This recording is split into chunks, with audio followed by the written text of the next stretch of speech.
कैसे बात करने जा रहा है, आपके उत्साह को बढ़ाने जा रहा है। इसलिए शैतान भी नहीं चाहता कि ऐसी बातों को हालेलुया प्रभु के लोग जो है वो सुन सके।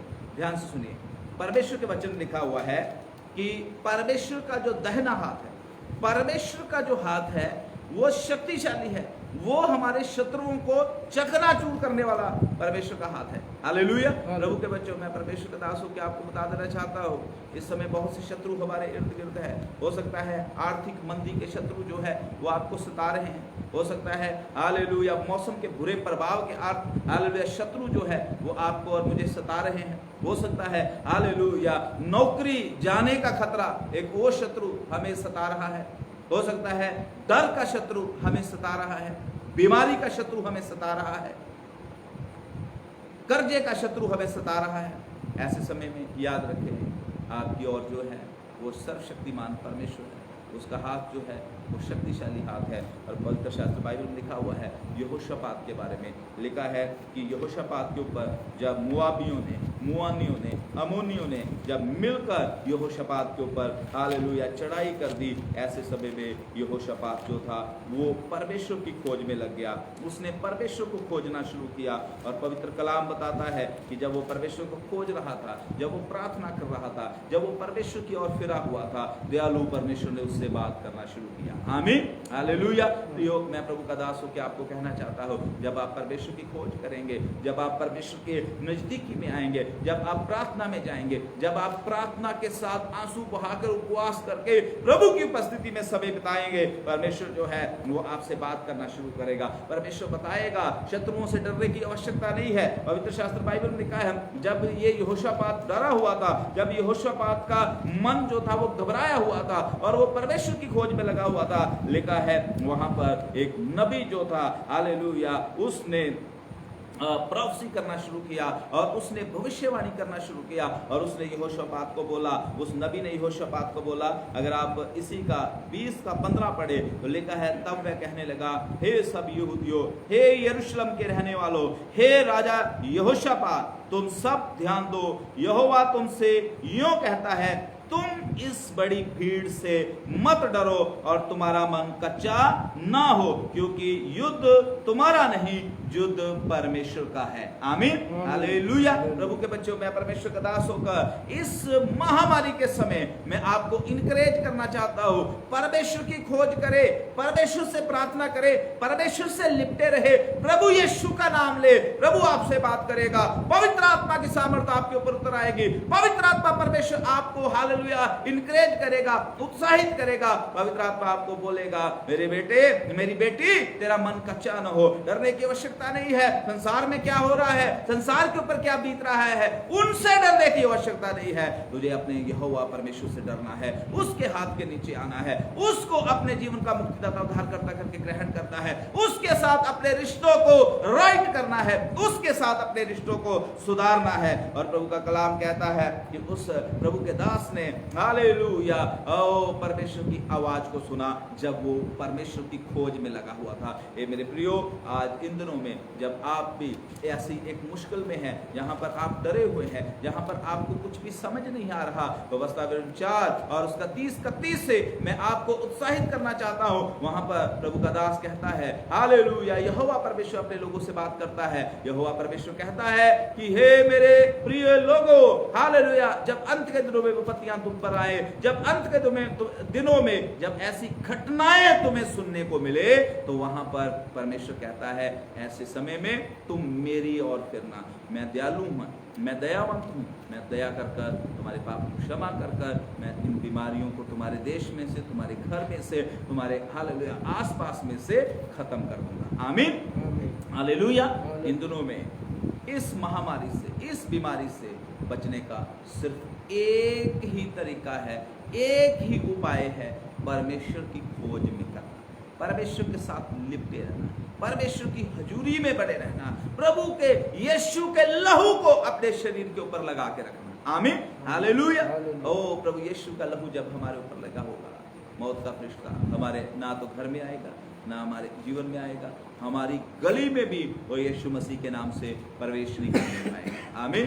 प्रभु आपको आशीष दे। खुदा के बच्चों, मैं प्रभु का दास होकर इन्हीं बातों से आपको प्रोत्साहित करते हुए हालेलुया आज के संदेश को समाप्त करना चाहता हूँ। और मैं चाहता हूँ कि आप दाऊद की तरह खड़े हो जाए। बाइबल बताती है, अगर आप पहला शमूएल 17 अध्याय में पढ़े तो वहाँ पर लिखा है कि 40 दिन से वो गत का गोलियत जो था, वो फिलिस्ती जो था, 40 दिन से वो लगातार इस्राएलियों को ललकार रहा था। इन दिनों में हमारा भी एक शत्रु है हालेलुया, जो हमें ललकार रहा है। चारों तरफ से खबरों में सुनने के लिए उसके बारे में मिल रहा है, फेसबुक में उसके बारे में सुनने को मिल रहा है, यूट्यूब में उसके बारे में सुनने को मिल रहा है। उस समय में हालेलुया सारे इस्राएलियों को 40 दिन रोज गोलियत की बातें सुनने को मिलती थी। रोज गोलियत जो था उनको आके ललकारता था, सुबह शाम हालेलुया उनको डराता था, धमकाता था। और वहां पर लिखा है कि इस्राएली उससे डरकर अपने डेरों में छुप जाते थे। और आज भी वही हालात हुए हैं, लोग छुपे हुए हैं, लोग डरे हुए हैं। और बाइबल बताती है कि वहां पर दाऊद जो है उस लड़ाई के मैदान में आ जाता है। वो परमेश्वर का अभिषिक्त था। 40 दिनों से गोलियत जो था वो हालेलुया ललकार रहा था। लेकिन यहाँ पर ये छोटा दाऊद जो है प्रभु का अभिषिक्त, प्रभु का मसा किया हुआ वहाँ पर आ जाता है और वो बोलता है ये खतना रहित, ये कौन है जो जीवते परमेश्वर को हालेलुया और जीवते परमेश्वर के लोगों को ललकार रहा है। आमीन हालेलुया। प्रभु के बच्चों, आखिरी बात मैं आपको बताकर उसके बाद आपके लिए प्रार्थना करूंगा। खुदा के कलाम के अनुसार इस समय मैं आपको बताना चाहता हूँ, ये पूरे संसार के ऊपर, खास करके हमारे भारतवर्ष के ऊपर ये शत्रु गोलियत की तरह ललकार रहा है। और इस चीज से मसीह लोग भी बचे नहीं हैं, मसीह लोगों को भी ये ललकार रहा है, मसीह लोग भी इस चीज से इन्फेक्टेड हैं। इस समय में परमेश्वर को चाहिए दाऊद जैसे लोग जो खड़े हो जाएं और बोले कौन है ये खतरा रहे, कौन है ये खतरा रहे जो मसीह के लोगों को, जो परमेश्वर के लोगों को ललकार रहा है। प्रभु के बच्चों, इस समय परमेश्वर ऐसे अभिषिक्त लोगों को ढूंढ रहा है, ऐसे अभिषिक्त लोगों को परमेश्वर इन दिनों में खोज रहा है जो हालेलुया गोलियत के खिलाफ खड़े हो जाए, अर्थात इस कोरोना के खिलाफ खड़े हो जाए, घुटनों के बल हालेलुया प्रभु की उपस्थिति में समय बिताना शुरू करें। और बाइबल में लिखा हुआ है, मैं जब इस अध्याय को पढ़ रहा था पिछले दिनों में, पहला शमूएल 17 अध्याय, वहाँ पर लिखा है कि ये दाऊद जो है ये पूछता है कि जो कोई इस हालेलुया गोलियत को, इस खतना रहित को मारेगा उसको क्या मिलेगा। तो वहाँ पर लोग उसको बताते हैं कि जो इसको मारेगा उसको बहुत धन मिलेगा, राजा जो है अपनी बेटी की शादी इससे कर देगा, और उसके साथ साथ उसके घराने के जितने लोग हैं वो सारे हालेलुया टैक्सेस से, जितने भी टैक्स है, जितनी भी तरह की हालेलुया पाबंदियां दूसरे लोगों के ऊपर लगाई हुई है, उस मनुष्य के घराने के लोग राजा के सारे टैक्सों से, राजा के सारे हालेलुया पाबंदियों से आजाद हो जाएंगे। और बाइबल बताती है कि दाऊद कहता है कि ठीक है भाई मैं इसको मारूंगा। और बाइबल बताती है कि वो राजा के पास पहुंचता है, बहुत से लोग उसका विरोध भी करते हैं। आप लोगों ने बहुत बार इस चैप्टर को पढ़ा है, उसके भाई भी विरोध करते हैं। बहुत से लोग उसको बोलते हैं कि तू तो छोटा सा बच्चा है, वो तो बचपन से ही योद्धा है, उसने तो बड़ी लड़ाइयाँ लड़ी हैं, तूने कोई लड़ाई नहीं लड़ी। लेकिन दाऊद कहता है मैंने शेर को मारा, मैंने भालू को मारा है, राजा चिंता न कर, मैं इसको भी मार दूंगा। किसी का भी मन इस खतना रहित की ओर देखकर हालेलुया डरना नहीं चाहिए, मैं इससे तुम्हें छुटकारा दे दूंगा।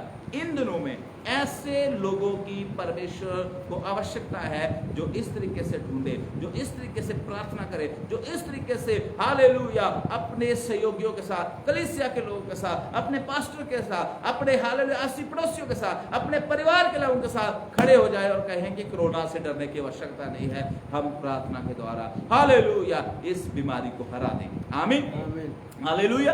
इन दिनों में ऐसे लोग, दाऊद जैसे लोग, और बाइबल बताती है कि दाऊद कहता है कि क्या मिलेगा। प्रभु के बच्चों, अगर आप प्रभु की उपस्थिति में रहकर परमेश्वर की खोज करते हुए प्रभु को ढूंढेंगे, और जब आप परमेश्वर को ढूंढकर हालेलुया आप भी बचेंगे, आपके हालेलुया परिवार के लोग भी बचेंगे, जब जीत जाएंगे परमेश्वर की अपार धन की वर्षा जो है आपके ऊपर, आपके परिवार के ऊपर आत्मिक रूप से भी और शारीरिक रूप से भी होनी शुरू हो जाएगी। आमीन। क्योंकि खुदा के कलाम में लिखा है जो दूसरों खेती सींचता है उसकी भी खेती सींची जाएगी। आमीन। अगर हम आज दूसरों के लिए प्रार्थना करेंगे, अगर आज हम हालेलुया लोगों के भले के लिए प्रार्थना करेंगे, सर्वशक्तिमान परमेश्वर जो है वो हमारा भी भला करेगा। आमीन। और उसमें लिखा हुआ है कि शादी, हालेलुया, की राजा अपनी बेटी की शादी, ओ प्रभु के बच्चों याद रखे, हमारा दुल्हा जो है वो स्वर्ग में बैठा हुआ है, एक हालेलुया शादी की तैयारी चल रही है, यीशु मसीह अपनी दुल्हन को लेने के लिए आ रहा है। अगर आज हम उसको ढूंढेंगे, आज अगर हम उसको प्रार्थना करेंगे, हम यीशु की दुल्हन बन जाएंगे, हम यीशु के साथ बादलों में हालेलुया उठाए जाएंगे और सदा सदा के लिए स्वर्ग में राज्य करेंगे। आमीन। और उसके साथ साथ उधर हालेलुया लोग उसको बताते हैं कि उसको सारे कर्जों से, सारे टैक्सेस से मुक्त कर दिया जाएगा। प्रभु के बच्चों, जो लोग यहोवा परमेश्वर की उपासना करेंगे, जो लोग यहोवा परमेश्वर की खोज करेंगे, जो लोग यहोवा परमेश्वर से प्रार्थना करेंगे, जो लोग परमेश्वर की ओर मुड़ेंगे, उसकी उपस्थिति में समय बताएंगे, वो लोग सारे शरापों से मुक्त कर दिए जाएंगे। हालेलुया। वो सारे कर्जों से मुक्त कर दिए जाएंगे, वो सारी बीमारियों से मुक्त कर दिए जाएंगे, वो और उनका परिवार जो है वो चैन से रहेगा यीशु मसीह के नाम से। आमीन। इसलिए मैं परमेश्वर का दास होकर आपको उत्साहित करना चाहता हूं, इस कष्ट के समय में, इस दुख के समय में अगर कोई हमारी मदद कर सकता है, वो है सेनाओं का यहोवा सर्वशक्तिमान परमेश्वर। इसलिए आइए इन दिनों में हम अपने आप को उसके हाथों में समर्पित कर दे, उसके हाथों में समर्पित कर दे, उसको अपना जीवन दे दे, उससे प्रार्थना करना शुरू कर दे। प्रभु के बच्चों, वो दयालु परमेश्वर है, वो दयालु परमेश्वर है, वो दुख नहीं देना चाहता, वो किसी भी पापी की मृत्यु से खुश रही है, वो तो हमें खुशियां प्रदान करना चाहता है, वो हमें आशीषें देना चाहता है। हालेलुया। आंखों को बंद कर ले, ओ आंखों को बंद कर ले, आंखों को बंद कर ले और हम प्रार्थना में जाएंगे। हे सर्वशक्तिमान परमेश्वर, इस समय एक बार फिर से हम तेरे पवित्र सिंहासन के सामने आते हैं, हम तेरा धन्यवाद करते हैं, हम तेरी तारीफ करते हैं कि आपने अपने पवित्र कलाम से हमसे बातें किया और अपने पवित्र वचन के द्वारा हमें सिखाया कि सचमुच में परमेश्वर, हालेलुया, वो जब अंत के दिनों में संकट, बीमारियां, मुश्किलें तुम पर आ पड़े, तब तुम अपने यहोवा परमेश्वर की ओर फिरना। आपने अपने वचन से हमें सिखाया, इन दिनों में हमें तेरी नजदीकी में आने की आवश्यकता है, तेरे हालेलुया हजूरी में आने की आवश्यकता है। हमारी सहायता कर, ताकि रूह जिस्म जान के साथ और हृदय की गहराइयों के साथ हम तेरी खोज करें, तुझ में बढ़ते जाएं। और पिता परमेश्वर, मैं अपने लिए, अपने परिवार के लिए और यीशु का भक्त कलीसिया के एक एक भाई बहन के लिए और जितने भी इस समय हमारे साथ ऑनलाइन जुड़े हैं, सब के लिए मैं प्रार्थना करता हूँ, तेरा लहू सबकी रक्षा करे, सबकी रक्षा करे, सबकी रक्षा करे। प्रभु परमेश्वर, तूने पवित्र कलाम में हालेलुया 145 और भजन संहिता 145 उसकी 18 से 20 तक आपने ऐसा कहा है, जितने यहोवा परमेश्वर को पुकारते हैं, यहोवा उनके निकट रहता है, वो उनकी रक्षा करता है, वो उनके मनोरथों को पूरा करता है। प्रभु परमेश्वर, ओ इन दिनों में हम तुझे पुकार रहे हैं, हमारे निकट रह, हमारी रक्षा कर, हमारी सारी फ्यूचर की मनोअभिलाषाओं को पूरा करना परमेश्वर। ओ खुदा पूरा सत्ता भर तेरे लोगों के ऊपर तेरा चंगाई भरा हाथ, तेरा आशीष भरा हाथ, तेरा सुरक्षा भरा हाथ बना रहे और तेरे लोग प्रभु तुझ में तरक्की करें। धन्यवाद परमेश्वर, आपने हमारी दुआ को सुन लिया, यीशु मसीह के नाम से मांगते हैं, आमीन। अब हमारे परमेश्वर पिता का प्रेम, प्रभु यीशु का अनुग्रह, पवित्र आत्मा की सहायता इस कलीसिया के साथ, दुनिया भर के तमाम सदस्यों के साथ, हालेलुया, जितने भी हमारे भाई बहन हमारे साथ जुड़े हैं, उन सब के साथ अब से लेके हमेशा हमेशा तक बना रहे। आमीन। हालेलुया। सबको जय मसीह की, प्रभु सबको आशीष दे।